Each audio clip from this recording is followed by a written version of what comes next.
Ada yang bilang katanya musik haram. Mungkin itu kenapa gue nggak pernah lihat lu pakai headset kali ya.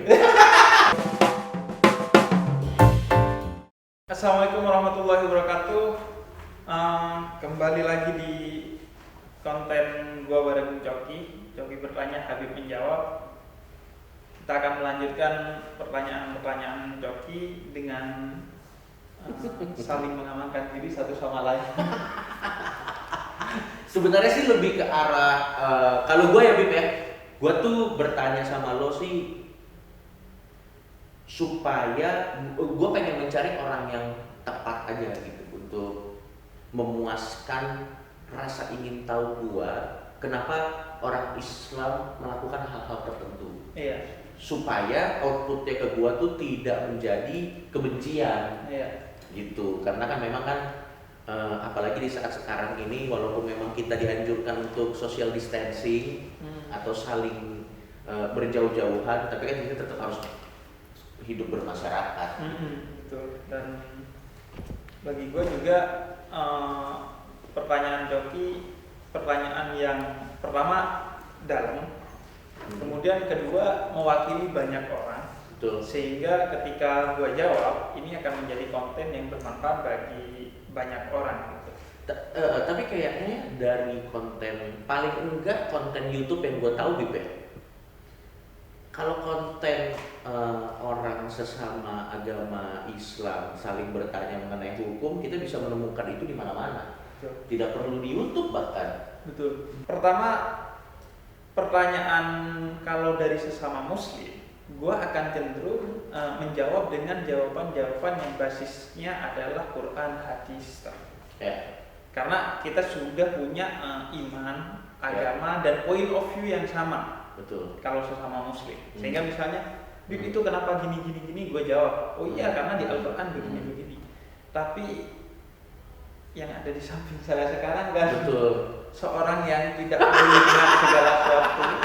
Tapi menurut gue memang. Nah, jadi artinya pertama pertanyaan Coki akan out of the box, dan yang kedua gue ditantang untuk menjawab secara rasional, secara universal, sehingga kemudian di konten ini mungkin pertanyaannya sama dengan di tempat lain atau mungkin nggak sama, tapi yang jelas jawaban gue juga akan jauh berbeda dengan kalau gue ditanya dan menjawab kepada sesama muslim. Dan menurut gue juga kebutuhannya sekarang adalah memang perlu juga kebutuhannya itu udah bukan dari sesama tetapi dari yang berbeda, ya lintas.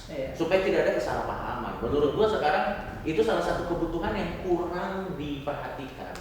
Seandainya ada platform yang menyediakan kebutuhan pertanyaan saling lintas, biasanya itu lebih ke arah platform yang ujung-ujungnya nanti akan saling menjatuhkan satu sama lain. Dan kita kan tidak perlu konten seperti itu. Sekarang kebutuhannya bagaimana kita bisa saling memahami satu sama lain. Oke, kalau gitu langsung aja Bib ke pertanyaannya. Kenapa agama Islam itu identik sekali dengan hukum, terutama kalau gua yang sebagai orang di luar Islam, gua itu selalu mendengar paling enggak berapa bulan sekali tiba-tiba ada aja yang haram. Ini haram, itu haram. Betul. Tiba-tiba sekarang ini haram. Oke. Bulan depan apalagi ya yang haram. Identik sekali dengan halal, haram, gitu. Maksud gua, kenapa agama Islam ini identik sekali dengan hukum? Kita kan sudah ada RKUHP. Tapi itu joke, yang itu bercanda. Tadi gua bertanya, kenapa sangat identik, terutama hukum halal dan haramnya itu? Kayaknya gue akan sempurnakan pertanyaannya karena mungkin Coki agak segan untuk menyebutkannya. Jadi ada hukum musik haram. Datang lagi hukum bioskop haram. Iya, kan ada yang bilang katanya musik haram. Kemudian menggambar haram. Betul, ada juga yang bilang. Maksud gue gini, yang bilang katanya musik haram. Mungkin itu kenapa gue nggak pernah lihat lu pakai headset kali ya. Tapi kenapa ada hal-hal seperti itu yang Ya kalau memang yang dipercaya itu sih nggak apa-apa. Iya. Tapi kan orang yang di luar dari Islam kan jadi sekarang bertanya gitu. Iya. Hah, kok gitu, kok gitu, Iya. kok gitu. Silakan. Jadi gini, kalau kajian tentang agama-agama itu biasanya memang cenderung mengelompokkan Islam sebagai agama hukum. Biasanya yang disebut sebagai agama kasih itu adalah Kristen. Yahudi dan Islam itu kecenderungan pada hukum. Yahudi juga termasuk. Law oriented. Kalau Kristen biasanya love oriented, lebih kepada cinta kasih. Kalau Yahudi dia cenderung ke Taurat ya. Iya. Betul. Isinya hukum dan sangat ketat, sangat rigid. Tapi bagi gua itu tidak tepat menyebut Islam itu sebagai agama hukum. Ini kita bicara konsepnya dulu, belum realitanya. Secara konsep, Islam itu sebenarnya, misalnya kalau lu mengacu kepada Al-Quran sebagai kitab suci, itu ulama sepakat yang isinya tentang hukum itu tidak lebih dari 10%. Dari keseluruhan Al-Quran? Dari keseluruhan ayat Al-Quran. Ada yang menyebutnya 150 ayat aja. Imam Ghazali itu menyebutnya paling tinggi 500 ayat yang berbicara hukum. Selebihnya dia tidak berbicara tentang hukum. Dia berbicara tentang yang pertama adalah rahmat, yaitu cinta kasih dan perdamaian, dan yang kedua adalah akhlak. Akhlak itu kesantunan. Begitu juga kalau lo mengacu kepada hidup Nabi Muhammad. Itu yang berbicara tentang hukum hanya 13 tahun terakhir. Dari total hidup beliau ya? Total hidup beliau. Selebihnya itu hidup beliau 63 tahun, selebihnya 50 tahun itu berbicara tentang dua tadi, rahmat dan kesantunan. Karena itu jauh sebelum beliau dikenal sebagai nabi dan rasul, dikenal dulu sebagai seorang yang jujur. Jujur itu sifatnya universal dan bukan hukum. Jadi secara konsep sebenarnya Islam itu bukan agama hukum. Kemudian juga hukum Islam itu sebenarnya sangat luntur. Dari yang 10% iya sangat luntur sekali. Gua asing tuh mendengar hukum agama Islam lentur karena biasanya kan hitam putih. Silakan. Jadi misalnya lo diharamkan mengkonsumsi babi, tapi saat darurat enggak. I see. Ada ketentuan yang berlaku. Bukan wah nggak bisa, lo harus taat sekali kepada agama ini walaupun mati. Gitu.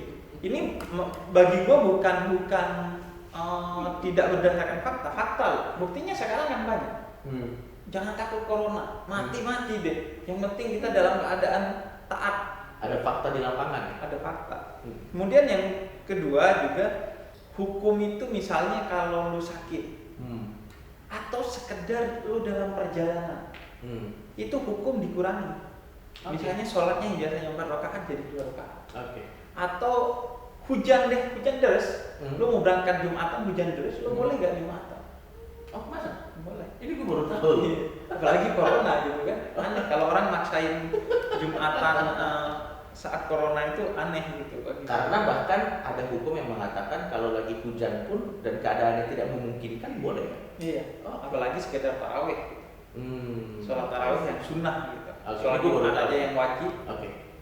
Begitu hukumnya. Kemudian yang ketiga, Nabi itu sebenarnya lebih berorientasi kepada menyelesaikan masalah. Mencari solusi. Yang dalam bahasa Islam itu kategorinya adalah akhlak. Misalnya begini, kalau ada seorang yang datang kepada Nabi, dia datang kemudian dia mengaku berzina. Seorang wanita. Diriwayatkan kemudian minta dihukum. Kemudian kata Nabi, mungkin kamu nggak zina gitu. Mungkin kamu hanya maksiat saja. Enggak, kata saya yakin zina. Sampai 3 kali itu pertanyaan diulang sama Nabi. Untuk apa? Untuk Nabi tidak menghukum orang ini. Pengennya menurut para ulama. Berarti hukum itu adalah opsi terakhir. Dan tujuannya adalah menjadi solusi. Karena itu si wanita itu tadi akhirnya kata Nabi dia hamil. Yaudah kata Nabi kamu balik 9 bulan lagi. Setelah anaknya lahir. Anaknya lahir balik lagi nih wanita. Kemudian kata Nabi tidak lari ya? Tidak lari. Dan dia ngaku. Baik. 2 tahun kata Nabi balik lagi setelah anaknya udah gak menyusui karena anak itu masih butuh ibunya. Memberi solusi. Akhirnya 2 tahun balik lagi nih wanita. Padahal menurut ulama Nabi itu pengennya gak menghukum wanita ini. Dan akhirnya wanita ini dihukum dan kata Nabi hukuman yang diterima sudah menyebabkan tobatnya dia kalau dibagikan ke orang Madinah, semua orang Madinah mendapatkan surga. Karena keagungan si wanita ini. Artinya terus Nabi itu mencari solusi. Bukan sekedar haram. Tapi solusinya apa gitu. Setelah haram apa solusinya? Makanya harus menarik. Berarti memang cukup sama dengan apa yang Bu Arnold juga, Bib. Berarti memang melarang sesuatu itu baru permulaan dari menuju sesuatu yang lebih baik, karena setelah itu what next? Apa solusinya gitu. Karena kalau cuman melarang, nenek-nenek juga bisa. Betul. Kalau cuma melarang bisa. Kayak semacam gini. Ada orang kena narkoba. Betul. Secara hukum ya dia dihukum. Betul. Tapi kalau pendekatan Nabi dengan akhlak itu bukan menghukumnya, tapi merehabilitasinya agar selesai. Karena kalau nggak selesai ya dihukum terus ya orang. nggak kelar gitu. Akhirnya orang datang dengan niat untuk memperbaiki diri. Orang datang ke agama untuk memperbaiki diri. Tapi karena cuma dihukum-hukumi, disesat-sesatkan, apalagi di penjara, ya akhirnya bukan ini yang gue cari. Hanya temporary mungkin. Pada saat dia dihukum dia tidak bisa melakukan kesalahannya. Tapi setelah itu karena tidak ada follow up, tidak ada tindak lanjut lebih ke orang ini, jadi melakukan. Dan memang betul, gue sepakat, Bib. Pada saat kita hanya melarang dan tidak ada solusi selanjutnya, biasanya akan dilakukan orang yang dilarang adalah mencari celah atau melakukan larangan itu secara sembunyi-sembunyi karena tahu dilarang tapi tidak ada solusinya gitu. Bib, berarti gue sampai sini paham bahwa ternyata memang pertama dari yang lo jelaskan, hukum-hukum yang ada di agama Islam itu ada terms and conditionnya.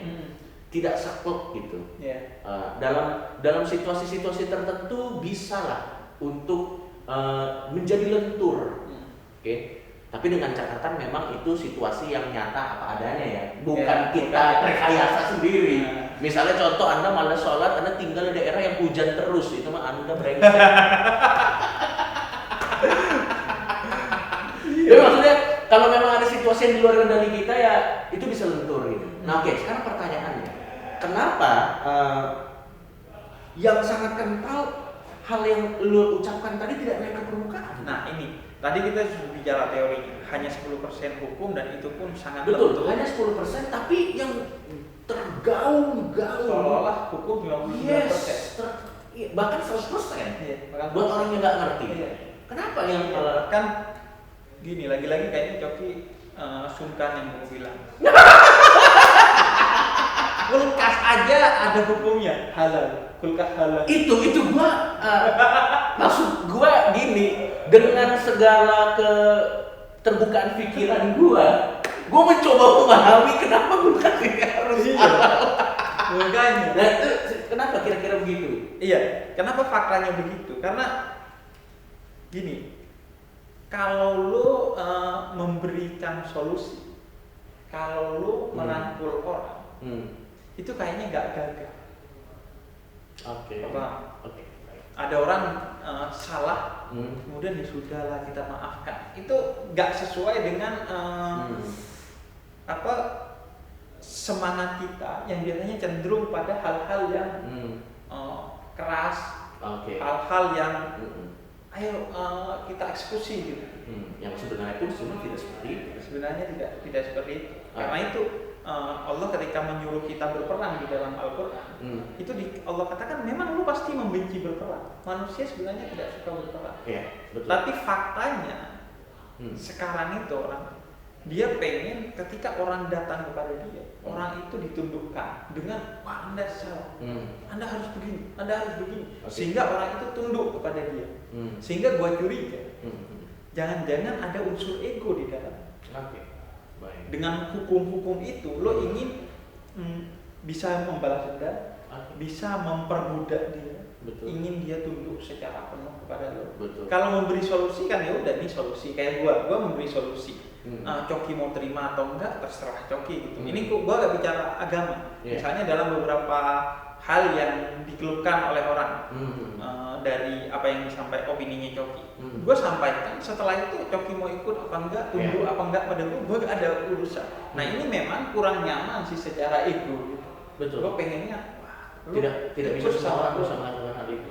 Betul. Kemudian yang kedua, karena pada hukum itu orang kelihatan jelas perbedaannya dengan agama lain. Islam dengan agama lain. Oke. Jadi kalau orang ingin membangun perbedaan, membesar-besarkan perbedaan, dia pasti akan berorientasi. Karena kenapa? Karena dalam hukum pasti beda. Hukum di agama Islam dan di agama lain kecenderungannya berbeda. Betul. Sedangkan kalau dalam aspek akhlak tadi, aspek menyelesaikan masalah, aspek kesantunan, aspek perdamaian, nggak ada perbedaan antara Islam dan agama lain. Nah, kalau nggak ada perbedaan, kok kayaknya agama ini nggak keren. Makanya kita cari, gali-gali perbedaan itu dengan hukum. Dan karena hukum itu juga bukan hanya beda agama, di internal Islam saja perbedaan itu terjadi kalau dalam hal hukum biasanya. Oh menurut ulama ini begini, oh menurut ulama itu begitu. Kalau dalam hal yang umum-umum kayak berbuat baik, jangan bohong, jujur dan lain sebagainya, semua ulama sepakat. Bahkan biasanya hukum itu berbeda, tapi titik sepakatnya di aspek yang non hukum. Misalnya begini, hukumnya diperbolehkan sama ulama, atau ada ulama lain yang tidak memperbolehkan. Ujung-ujungnya tapi mereka sama dia mengumbar nafsu apa enggak? Kalau dia membuat lu bernafsu, maka sudah pasti harus lu tinggalin. Baik. Jadi ujung-ujungnya hukum itu justru titik temunya pada aspek di luar hukum. Ya kayak tadi yang gue contohkan itu. Berarti kalau balik lagi ke contoh yang lo berikan, ada yang membolehkan, ada yang tidak membolehkan, tapi persamaannya adalah apakah dia mengumbar nafsu atau tidak. Mungkin analoginya kalau ada apel terus ada busuknya, ada orang yang biar aman buang aja semuanya. Tapi ada nggak apa-apa, tapi yang di samping busuknya aja yang kita potong sedikit, baru itu kita buang. Ya itu preferensi masing-masing gitu. Ada yang mungkin tidak mau ambil resiko kan, udah buang aja semua satu apel-apelnya gitu. Itu beda, tapi intinya kan sama. Intinya mencari keamanan. Betul, mencari keamanan. Nah, di mencari keamanan ini bukan hanya perbedaan di antara ulama yang jadi hilang, tapi semua agama akhirnya jadi nggak ada perbedaan. Karena kalau buat gua ya, Bib, akhirnya pada saat ini opini gua, pada saat atau gini deh, kalau buat gua secara pribadi yang kita butuhkan sekarang adalah sebuah perekat, terutama di kepercayaan besar di Indonesia dan di dunia, supaya agama ini bisa berjalan berdamping-dampingan dan tidak mudah digunakan oleh orang-orang yang tidak bertanggung jawab untuk agenda pribadinya untuk jadi sumber perpecahan gitu. Dan gue sih takutnya pada saat, menurut gue ini masalah semua agama, bukan cuma masalah Islam ya, pada saat perbedaan-perbedaan inilah yang ditonjolkan dengan tujuan untuk memperbesar jurang tersebut, gue takutnya sih akan menjadi makanan empuk untuk orang-orang yang tidak bertanggung jawab untuk menggunakan ini sebagai sumber perpecahan. Gitu. Dan sudah terbukti sih di sejarah memang yang paling gampang menjadikan sumber perpecahan. Enggak, barangkali gua apa. Dan gua rasa itu gak ada hubungannya dengan agama. Gak ada hubungannya sama agama, ujung-ujungnya tanah. Salahuddin dan Richard Lionheart pun secara pribadi ya, waktu gua baca sejarahnya, itu masalah politik pure. Geopolitik memang tentang siapa yang menguasai pada saat itu daerahnya kan memang Yerusalem secara strategis kan memang luar biasa. Ya tapi memang supaya lebih semangat dikasih embel-embel. Iya, agama. Dan akhirnya ujung-ujungnya diambil Yahudi. Udah capek-capek agama Kristen sama Islam langsung 3 kali atau 2 kali lebih Selama 2 abad, selama 200 tahun mereka berperang, ada kebencian yang timbul dari umatnya. Sekarang isinya orang Yahudi. Ya itu mungkin salah satu contoh bahwa kebencian dan peperangan ujung-ujungnya tidak menyelesaikan apa-apa. Tidak menyelesaikan masalah, dan memang agama itu kan sensitif sekali. Agama itu kaitannya dengan hati. Gini, orang hanya akan mau mati karena agama. Gak mungkin orang mau mati karena politik, karena di akhirat gak ada. Gak mungkin karena harta gak dibawa mati. Pasti karena agama. Sehingga dia punya kekuatan yang besar untuk menjadi titik propaganda. Dan ancamannya menurut gua, kalau agama terus memperuncing perbedaan dan menjadi biang konflik, pada akhirnya rawan ditinggalkan oleh umat. Iya, jadi selain itu masalah keluar, itu masalah ke dalam juga. Oke, baik. Jadi tadi Coki kasih perspektif keluar, gua mau tambahin ke dalam, akan ditinggalkan. Karena kenapa? Orang masuk agama pengen tenang. Serius. Kalau cuma dilarang nggak tenang, nggak apa-apa dilarang, tapi what next gitu? Ada solusinya dong. Ya kalau cuma dilarang, guru BP juga melarang saya. Jadi pasti harus memberikan ketenangan. Karena itu misalnya sekarang Buddha itu kan mendapat perhatian besar dari banyak public figure. Karena di dalamnya mengajarkan ketenangan. Sehingga orang akhirnya ya gua beragama Buddha aja deh. Agar hidup gua tenang gitu. Nggak, karena balik lagi mungkin ini yang terakhir, Bib. Sebenarnya pada saat perbedaan hukum, misalnya hukum yang ini, sudah pasti setiap agama tuh punya perbedaan. Yes, sudah pasti setiap agama tuh punya perbedaan gitu. Cuman pada saat perbedaan ini diruncingkan dalam konteks untuk membuat jurang perbedaan antara ini dan ini menjadi sangat besar, apalagi di masyarakat yang memang melihatnya tuh bukan melihat sebagai perbedaan itu indah gitu, tapi perbedaan itu adalah sesuatu yang untuk egonya masing-masing, itu akan sangat berbahaya sih. Beda konteksnya kalau kita berbicara dalam diskusi ilmiah sih, nggak apa-apa kalau ada perbedaan sih nggak apa-apa. Tapi kan permasalahannya apakah masyarakat kita tertarik dengan diskusi ilmiah?